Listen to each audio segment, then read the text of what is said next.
본인 베이스랑 처한 여건에 따라 다 다를 수가 있겠다고 생각을 하거든요. 그러니까 예를 들어서 뭐 이런 학생들이 주변에 저한테도 질문을 이렇게 많이 해줬는데, 예를 들어 재수를 할까 편입을 할까 이런 학생들이 있습니다. 근데 만약 수능을 쳤는데 영어 등급이 모든 과목들 중에 가장 잘 나왔다. 근데 재수를 하기에는 좀 부담스럽다 하는 학생들은 이제 편입을 할 때까지 일반 편입을 준비하면서 영어도 겸사겸사 공부하고, 이렇게 일반 편입을 할 때까지 영어를 공부할 수 있으면은 일반 편입도 저는 나쁘지 않은 방법일 거라 생각을 하는데, 근데 통계를 보면 일단 확실히 학사 편입이 일반 편입보다 경쟁률이 훨씬 낮은 거는 맞거든요. 그렇죠. 그러면 그런 걸로 보면 학사 편입이 좀 더 유리할 수도 있고, 또한 그것도 학사 편입을 준비한다고 다 붙는 것도 아닌 것은 당연히 영어 베이스에 따라서 다 다를 수가 있는 것이고, 그래서 본인의 여건에 맞게 나는 뭐 영어를 그래도 수능 볼 때 좀 잘 했으니까 또 일반 편입을 하면은 한 2학년 수료할 때까지 어떻게 잘 준비할 수 있겠다 싶은 분들은 일반 편입이 유리할 수도 있고, 아니면 다른 길을 또 찾아볼 수도 있는 것이고, 그렇게 생각합니다. 저는 아직까지는 일반 편입, 학사 편입을 비교하자면 학사 편입이 확실히 더 메리트가 있다고 생각을 합니다. 학사 편입이 TO가 매년마다 줄고 있고, 그리고 경쟁률도 아무래도 재수를 하시는 분들이 학사 편입으로 다시 도전을 하시기 때문에 매년마다 경쟁률도 계속 오르고 있는 건 사실이지만 아직은 학사 메리트가 충분히 있다고 봅니다. 일단 합격 점수 차이가 아무래도 조금씩 난다고 알고 있습니다. 이게 별거 계속 줄고 있다고 얘기를 하지만 그 1.2점 차이가 결국에는 1차 합격이냐 최종 합격이냐 뭐 불합격이냐를 가르는 제일 중요한 부분이 아닐까 생각이 듭니다. 그리고 또한 학사 편입 같은 경우에는 일반 편입보다 지원자 수가 확실히 적습니다. 그래서 경쟁률이 높게 보일 수는 있어도 이게 들어갈 수 있는 사람의 수가 아무래도 한정돼 있기 때문에 그 학교에 뭐 학사 편입이 훨씬 더 뭐 5가낭, 6가낭 뭐 이렇게 더 최초 합격을 하시는 분들이 훨씬 더 많은 것으로 알고 있고요. 저도 실제적으로 5가낭을 해서 5개 학교에 합격을 했고요. 그렇게 되면 아무래도 사람은 한 명이기 때문에 한 사람이 한 학교밖에 가지를 못하니까 추가 합격이 자연스럽게 더 발생을 하게 됩니다. 그래서 추가 합격인 부분에서도 학사가 아무래도 아직까지는 일반에 비해서 더 메리트가 있지 않을까 저는 그렇게 생각을 합니다. 혹시 두 분 다 주변에서 학사학위가 있는데 일반 편입으로 지원한 분들이 있나요? 저는 없었습니다.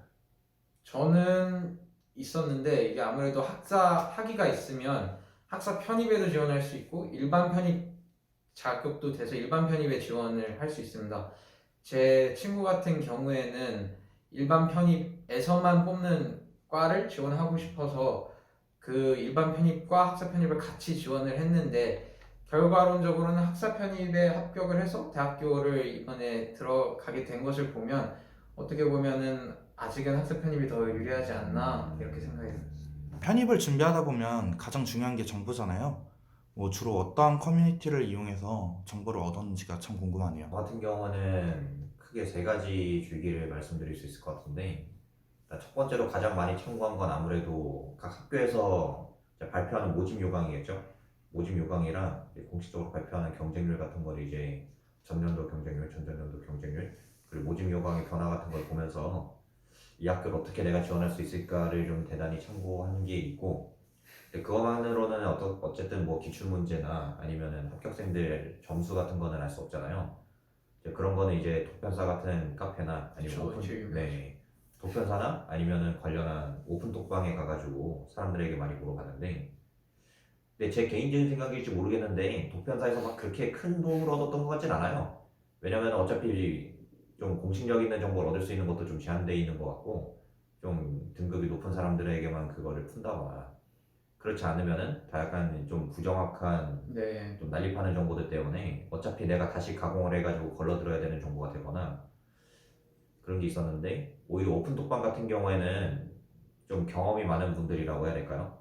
어쨌든 내가 그거를 가공해가지고 내 것으로 정보를 사용한다고 하면은 그나마 좀 편입을 좀 많이 봐온 경험해온 분들의 이야기를 듣는 게 좀 더 도움이 될 거라 생각했고, 실제로는 거의 그분들의 경험을 토대로 입시 전략을 짜지 않았나 생각이 됩니다. 저도 독학을 했기 때문에 아무래도 학원에서 정보를 얻지 못했고 그래서 인터넷과 카카오톡을 통해서 정보를 얻었습니다.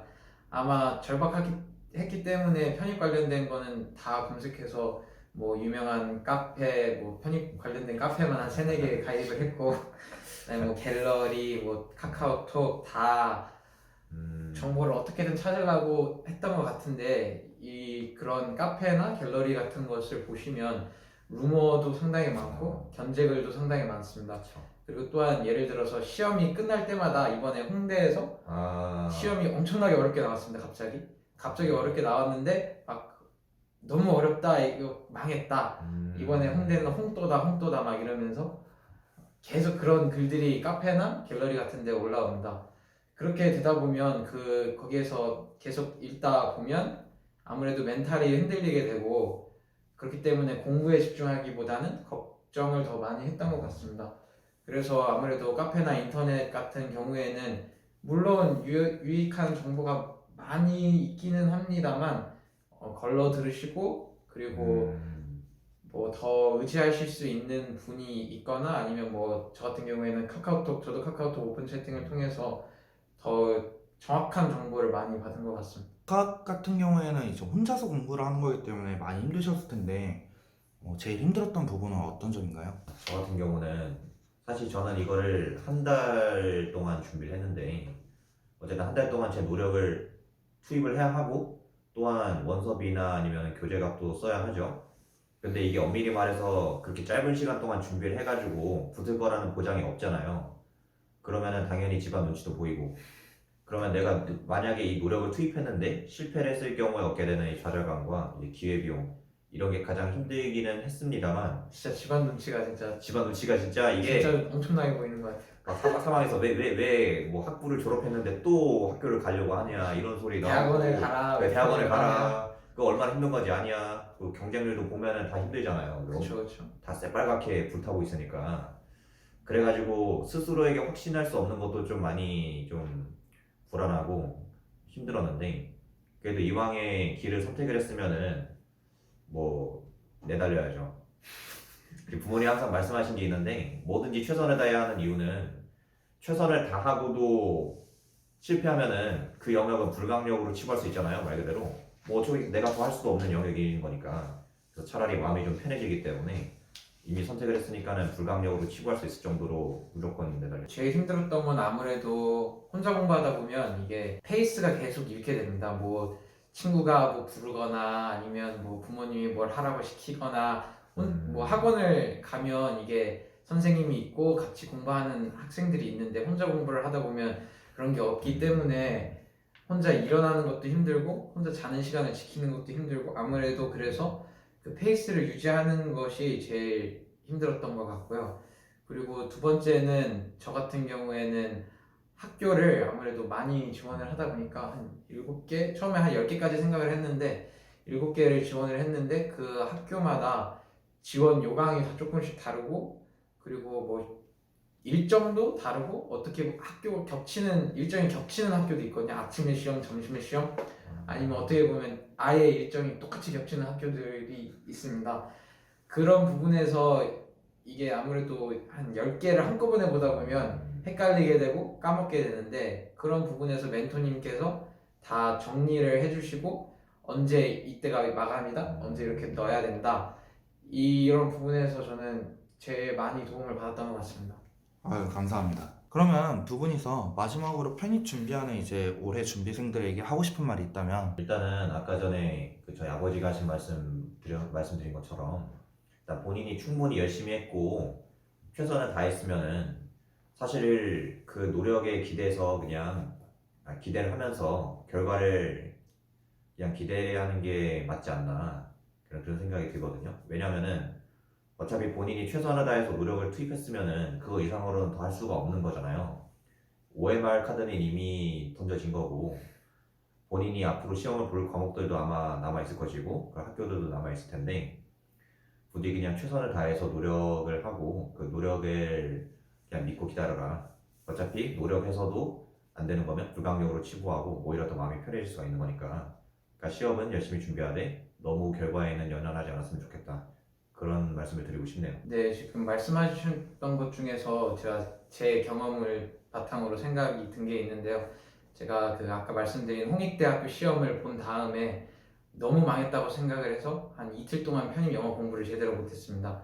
따로 OMR 카드로 이렇게 맞춰보지는 않았는데 나는 이제 끝났구나. 이제 앞으로 홍익대학교는 딱 중위권 정도의 학교인, 중상위권 정도의 학교인데 앞으로 서강대나 성균관대 시험을 어떻게 보냐, 이번 편입은 너무 어렵다, 그런 생각을 해서 아예 거의 그 2주도 안 남은 간격에서 포기하려던 그런 상태가 있었습니다. 편입 같은 경우에는 수능이랑 다르기 때문에 한 시험을 망한다고 그 다음 시험을 망할 수 있는 그런 게 아닙니다.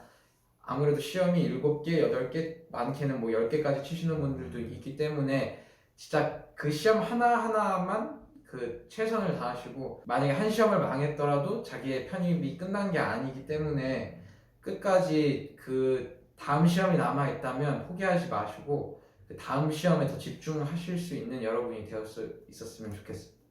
고생하셨습니다. 이번에는 인문계열 편입생의 이야기였는데요. 다음 편은 이공계열 편입 합격생과 이야기를 나눠보도록 하겠습니다. 그럼 다음 편에서 뵙겠습니다.